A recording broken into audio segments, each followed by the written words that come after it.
سوال کیا گیا ہے یاسین ڈار کشمیری بھائی کی طرف سے۔ وہ پوچھتے ہیں کہ شیخ محترم، رمضان میں شیاطین قید ہونے سے کیا مراد ہے؟ رمضان میں بھی گناہ ہوتے ہیں، لوگ جرم کرتے ہیں، تو اس کا کیا مطلب ہے؟ پھر شیاطین تو قید ہوتے ہیں تو جرم کیسے ہوتے ہیں؟ دیکھیے، پہلی بات تو آپ قرآن کریم پڑھیں، سورۃ الناس آخری سورت جو ہے، اللہ رب العزت نے شیاطین کا ذکر کیا ہے اور آگے فرمایا من الجنۃ والناس، وہ جنوں میں سے بھی ہوتے ہیں اور انسانوں میں سے بھی ہوتے ہیں۔ ان شیطان محنت کر کر کے بعض انسانوں کو بھی شیطان بنا دیتا ہے، وہ اپنی صورت میں اور شکل میں انسان نظر آتے ہوتے ہیں اور حقیقت میں اور اپنی اندر کے حساب سے وہ شیطان بن چکے ہوتے ہیں۔ تو من الجنۃ والناس، اس بات کو آپ یاد رکھیں۔ تو جو شیطان بن چکا ہے وہ شیطان کا کام کرے گا، شیطان اگرچہ جکڑا ہوا ہے تو وہ اس کی جگہ پہ کام کرے گا۔ دوسری بات یہ ہے کہ شیطان جب پورا سال محنت کر چکا ہوتا ہے تو عین ممکن ہے کہ شیطان اگر نہیں بھی زور لگا رہا تو انسان اسی روٹین میں کوئی نہ کوئی گناہ کر بیٹھے۔ جیسا کہ پنکھا چل رہا ہوتا ہے نا، آپ بٹن بند کر دیتے ہیں یا پیچھے سے پاور آف ہو جاتی ہے، تب بھی تھوڑی دیر پنکھا گھومتا رہتا ہے۔ تو عین ممکن ہے کہ 11 مہینے جو انسان کو اس نے اپنی پٹی پڑھائی ہے شیطان نے، اب شیطان کے زور کے بغیر بھی وہ اس مہینے میں کچھ نہ کچھ ایسا کر بیٹھے۔ اور تیسری بات یہ ہے کہ جس حدیث میں یہ بات ارشاد فرمائی گئی، صحیح بخاری میں 3277 نمبر حدیث ہے، سیدنا ابو ہریرہ رضی اللہ عنہ بیان کرتے ہیں، نبی کریم صلی اللہ علیہ وسلم نے فرمایا اذا دخل رمضان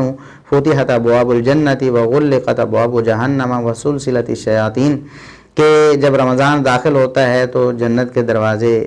کھول دیے جاتے ہیں، جہنم کے دروازے بند کر دیے جاتے ہیں اور شیاطین کو قید کر دیا جاتا ہے۔ عام لفظ آیا ہے شیاطین کو قید کر دیا جاتا ہے، کوئی تخصیص ایسی نہیں ہے کہ سارے کے سارے شیاطین کو قید کیا جاتا ہو، جبکہ دوسری حدیث میں یہ تصریح ہے کہ بڑے بڑے جو شیاطین ہیں، بڑے بڑے سرکش شیاطین، ان کو باندھا جاتا ہے، ان کو جکڑا جاتا ہے۔ چھوٹے موٹے جو شیطان یا شتونگڑے ہوتے ہیں وہ موجود ہی ہوتے ہیں اور وہ بھی انسان کو وسوسے تو دلا ہی سکتے ہیں اور گناہ کی طرف راغب کر سکتے ہیں۔ اس سلسلے میں سنن نسائی کی 2108 نمبر حدیث ہے،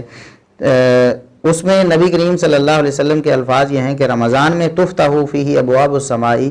آسمان کے دروازے کھول دیے جاتے ہیں، وتغلق فیہ ابواب النار، جہنم کے دروازے بند کر دیے جاتے ہیں، ویصفد فیہ کل شیطان مرید،